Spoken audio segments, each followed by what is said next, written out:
करीब 2 महीने पहले की दिवाली की बात है। तारीख है 8 नवंबर साल 2024 की। कनाडा के पीएम जस्टिन ट्रूडो ने कहा कि कनाडा में खालिस्तान समर्थक मौजूद है। हालांकि उन्होंने ये भी कहा कि ये लोग पूरे सिख समुदाय को रिप्रेजेंट नहीं करते।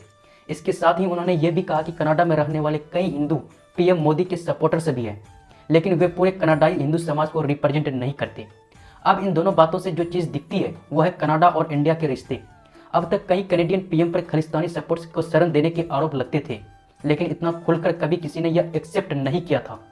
अब जस्टिन ट्रूडो ने भी यह एक्सेप्ट भी किया है और अब उन्होंने इस्तीफा भी दे दिया है। जी हाँ, जस्टिन ट्रूडो ने 6 जनवरी 2025 की शाम को इस्तीफा दे दिया है और इसके बाद अब यह माना जा रहा है कि कनाडा के सबसे पॉपुलर नेता रहे जस्टिन ट्रूडो का पॉलिटिकल करियर अब खत्म होने की कगार पर है।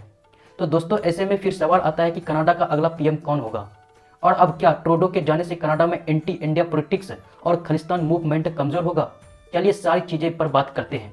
तो कहानी को 6 जनवरी की शाम से शुरू करते हैं। जस्टिन ट्रूडो ने कहा कि लोगों को एड्रेस करते हुए पीएम पद से इस्तीफा देने का ऐलान करते हुए कहा, मैंने लिबरल पार्टी के अध्यक्ष से नए नेता तक इलेक्शन शुरू करने के लिए कहा है। अगर मुझे घर में लड़ाई लड़नी पड़ेगी तो आने वाले चुनाव में सबसे बेहतर ऑप्शन नहीं बन पाऊंगा। उन्होंने कहा कि जब तक लिबरल पार्टी चुनाव के जरिए उनकी जगह कोई नया नेता नहीं चुन लेती, तब तक वो पार्टी के लीडर और कनाडा के पीएम बने रहेंगे।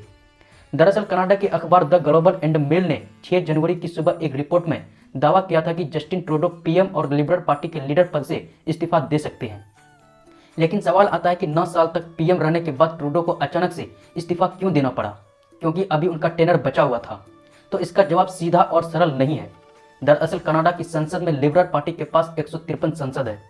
मीडिया रिपोर्ट्स में दावा किया गया कि आधे से ज्यादा सांसद जस्टिन ट्रूडो के इस्तीफा की मांग कर रहे थे। तभी तो उन्होंने कहा कि अगर मुझे अपने ही घर में लड़ाई लड़नी पड़े तो फिर क्या ही मतलब है। और अगर इसे रेजिग्नेशन और अच्छे से समझे तो इसके पीछे मोटे मोटे 4 बड़ी वजह है। पहली है 2025 की चुनाव में हार का अंदेशा। दोस्तों, 31 दिसंबर 2024 को जारी नैनोस रिसर्च के सर्वे रिपोर्ट्स के मुताबिक ट्रूडो की लिबरल पार्टी ऑब्जर्वेशन की कंजर्वेटिव पार्टी से 26 पॉइंट पीछे चल रही है। कंजर्वेटिव पार्टी को 46.6 पर सपोर्ट मिला है। अगर यह बरकरार रहता है तो कंजर्वेटिव पार्टी को 2025 के जनरल इलेक्शन में प्रचंड बहुमत मिल सकता है। दोस्तों, 3 जनवरी को आई एंग्स रीड इंस्टीट्यूट के सर्वे रिपोर्ट के मुताबिक अगर लिबरल पार्टी पूर्व डिप्टी पीएम क्रिस्टिया फ्रीलैंड को लीडर बनाती है तो कंजर्वेटिव को थोड़ी टक्कर दी जा सकती है। इसका सीधा सीधा मतलब है सिर्फ पार्टी नहीं बल्कि देश का माहौल भी जस्टिन ट्रूडो के साथ नहीं है। दूसरा, कैनेडियन पार्लियामेंट में कमजोर स्थिति। कनाडा के पार्लियामेंट में सीनेट और हाउस ऑफ कॉमन्स यानी कि 2 सदन है। हाउस ऑफ कॉमन्स में 338 सीटें हैं और बहुमत आंकड़ा 170 है। लिबरल पार्टी के पास 153 सांसद है। ट्रूडो इस सदन में खालिस्तान समर्थक कनाडाई सिख जगमीत सिंह की न्यू डेमोक्रेटिक पार्टी यानी एनडीपी के 25 सांसदों के समर्थन के साथ बहुमत में थे। एनडीपी ने सितंबर 2024 में समर्थन वापस ले लिया। गठबंधन टूटने से ट्रूडो सरकार अल्पमत में आ गई थी। 1 अक्टूबर को जब संसद में विश्वास मत साबित करना था तो अलगाववादी बलों क्यूबेक आइस के 53 संसद ने ट्रूडो के समर्थन दिया और सरकार बच गई थी। लेकिन अब इसी बची हुई सरकार को कब तक खिसकते। दूसरी चीज, जब तक एनडीपी का सपोर्ट ले रखा था तब तक इंडिया के साथ रिश्ते बिगड़ता तो छोड़िए बद से बदतर होते जा रहे थे। तीसरा, करप्शन का आरोप। देखिए, कनाडा की सरकारी foundation sustainable development technology Canada यानी SDTC से जुड़े एक घोटाले में जस्टिन ट्रूडो का भी नाम सामने आ रहा है। हालांकि SDTC अब बंद हो चुका है। पिछले साल ऑडिटर जनरल ने इससे जुड़े अरबों डॉलर के ग्रीन स्लश फंड को बंद कर दिया था। आरोप लगा कि इससे जुड़े लाखों डॉलर ऐसे लोगों को प्रोजेक्ट्स को दिए गए हैं जो इसके क्राइटेरिया में थे ही नहीं। और जब किसी पीएम का नाम डायरेक्ट किसी घोटाले में आ जाए तो पूरी पार्टी की बदनामी होती ही है। और इसलिए लिबरल पार्टी के अगले चुनाव में हारने वाली रिपोर्ट्स के लिए जस्टिन ट्रूडो खुद जिम्मेदार है। चौथा है अमेरिका इंडिया के साथ बिगड़ते रिश्तों का असर। देखिए, अमेरिका के नए राष्ट्रपति डोनाल्ड ट्रंप ने कनाडा पर 25% टैरिफ लगाने की बात कही है। इसके बाद नवंबर 2024 में फ्लोरिडा में ट्रूडो ने ट्रंप से मुलाकात की। इस दौरान ट्रंप ने कनाडा को अमेरिका के 51वां स्टेट बनाने की मजाक किया। ट्रंप ने ऐसी बात सोशल मीडिया ट्रूथ पर भी लिखी है और ट्रूडो ने कनाडा का गवर्नर भी बताया। ट्रूडो पर आरोप लगा कि उन्होंने खालिस्तानी वोट बैंक के पॉलिटिकल सपोर्ट के लिए भारत के खिलाफ आरोपों का फायदा उठाया है। ट्रूडो ने ऐसे इंटरनेशनल पॉलिटिकल क्राइसिस और करप्शन के आरोप से लोगों का ध्यान भटकने के लिए किया था।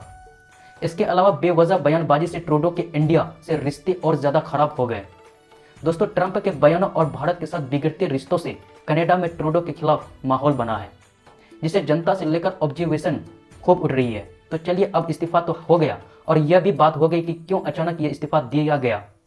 तो अब बात करते हैं अगला पीएम कौन होगा। दरअसल लिबरल पार्टी की तरफ से एक इंटरिम लीडर अपॉइंटमेंट किया जाना है।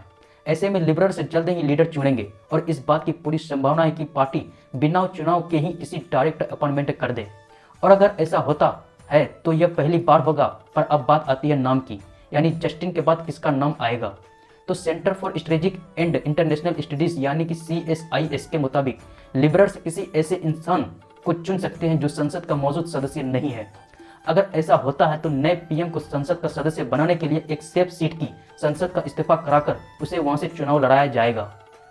पर दिक्कत यह भी है कि पार्टी के पास बहुत कम ऐसी सेफ सीटें बची है। जब एक समीकरण यह भी है कि पार्टी हर हाल वाला रिस्क लिए बिना मौजूद किसी सांसद को पीएम बना सकती है। CSIS का मानना है कि बैंकर रहे मार्क का कारण डिप्टी पीएम रही क्रिस्टिया फ्रीलैंड, विदेश मंत्री मिलानी जोली और ट्रूडो के लंबे समय से दोस्त रहे वित्त मंत्री डोमिनिक से लम्बैंक भी पीएम बन सकते हैं। सबसे पहले अगर क्रिस्टिया फ्रीलैंड की बात करें तो वह एक्स डिप्टी पीएम रह चुकी है। वह 2019 से 2024 तक कनाडा की डिप्टी पीएम रही है और ट्रूडो के खिलाफ पार्टी में आवाज बुलंद करने वाली कई सांसदों का सपोर्ट भी इनके पास है। इसके साथ ही कई रिपोर्ट्स में यह भी क्लेम किया गया कि अगर पार्टी जस्टिन ट्रूडो की जगह उन्हें पीएम बनाती है तो पार्टी के 2025 के जनरल इलेक्शन में ओपोजिशन को अच्छी टक्कर दे सकती है, यानी जनता में इनका सपोर्ट अच्छा है। दूसरा नाम है डोमिनिक लेब्लैंक का। वह वित्त मंत्री रह चुके हैं और ट्रूडो के करीबी दोस्त हैं। उनका नाम भी लीडरशिप के लिए चर्चा में है। उनके पास कुछ संसदों का समर्थन भी है। इसके अलावा मिलानी जोली भी एक बहुत मजबूत उम्मीदवार है। वह वर्तमान विदेश मंत्री है और उनकी लोकप्रियता बढ़ रही है। उनकी विदेश नीति के मामले में काफ़ी अनुभव है जो उन्हें एक मजबूत उम्मीदवार बनाता है। आखिरकार ये सभी नाम लिबरल पार्टी के अगले नेता के रूप में उभर सकते हैं। लेकिन असली सवाल यह है कि क्या ये लोग ट्रूडो के खामियों को सुधार पाएंगे और पार्टी को अगले चुनाव में जीत दिला पाएंगे। इस समय जो भी नया नेता बनेगा उसे खालिस्तानी समर्थकों को मुद्दे और भारत के साथ बिगड़ते रिश्ते को संभालने की चुनौती का सामना करना पड़ेगा। इसके अलावा यह भी देखना होगा कि क्या नया पीएम लिबरल पार्टी को फिर से एकजुट कर सकेगा और जनता का विश्वास वापस जीत पाएगा। कुल मिलाकर कनाडा की राजनीति में अब नए बदलाव की बयार है और यह देखना दिलचस्प होगा कि भविष्य में क्या हो सकता है। तो दोस्तों, वीडियो कैसी लगी? अगर वीडियो अच्छी लगी तो वीडियो को लाइक कीजिएगा और हमारे चैनल पर पहली बार आए तो चैनल को सब्सक्राइब कीजिएगा। दोस्तों, मिलते हैं किसी नई वीडियो में। तब तक के लिए जय हिंद, जय भारत।